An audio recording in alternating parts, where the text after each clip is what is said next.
यांचं राज्य निर्माण करतं. त्यांना घाबरून काही लोक पळून जातात, पण काही लोक हा दबाव स्वीकारत नाही आणि त्यातूनच हे पुस्तक निर्माण झालं. हे पुस्तक वाचावं, हे पुस्तक देवेंद्र फडणवीस यांनी वाचावं.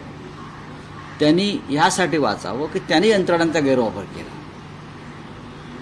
ही जुलमी राज्यव्यवस्थेचे ते सूत्रधार आहे. नरेंद्र मोदी सूत्रधार आहे. अमित शहा या जुलमी राज्यव्यवस्थेचे सूत्रधार आहे. त्यांनी सुद्धा हे पुस्तक वाचलं पाहिजे. त्यानंतर एकनाथ शिंदेने पुस्तक वाचलं पाहिजे. वाचायलाच पाहिजे पुस्तक त्यांनी ते. जर त्यांना व्यवस्थित लिहिता वाचता येत असेल तर त्यांनी शांतपणे त्या पुस्तकाचा गाभा समजून घेतला पाहिजे. आणि बराच काळ ते आमचे सहकारी होते. विशेषतः जेव्हा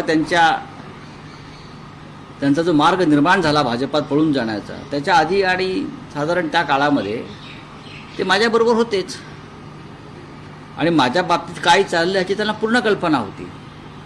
त्याच्यामुळे त्यांच्या पत्रात मी लिहिलं आहे की तुम्ही या सगळ्या अनेक घटनांचे या प्रवासातले साक्षीदार आहात, म्हणून ते पुस्तक तुम्ही वाचलं पाहिजे. नाही, पण रावसाहेब, एका घटनेचा तुम्ही त्या पत्रात उल्लेख केलेला आहे की ज्या एकनाथ शिंदेंनी तुम्हाला अटकेपूर्वी फोन केला होता आणि ते असं म्हणाले होते की मी वर बोलून घेऊ का, आणि तुम्ही नकार दिला होता.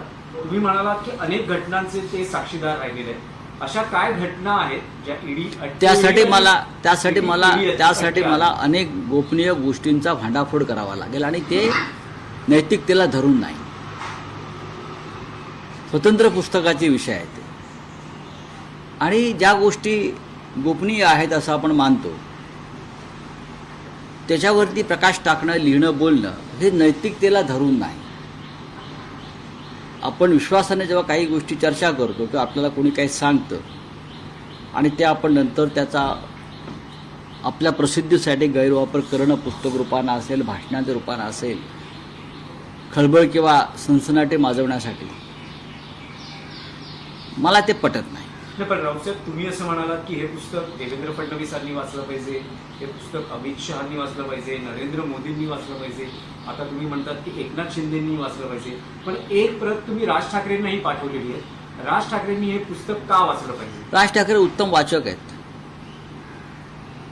राज ठाकरे उत्तम वाचक आहेत. स्वतः राज ठाकरे यांच्यावर सुद्धा किंवा त्यांच्या सहकाऱ्यांवर सुद्धा ईडी, CBI या तपास यंत्रणांचा फास आवळलेला होता.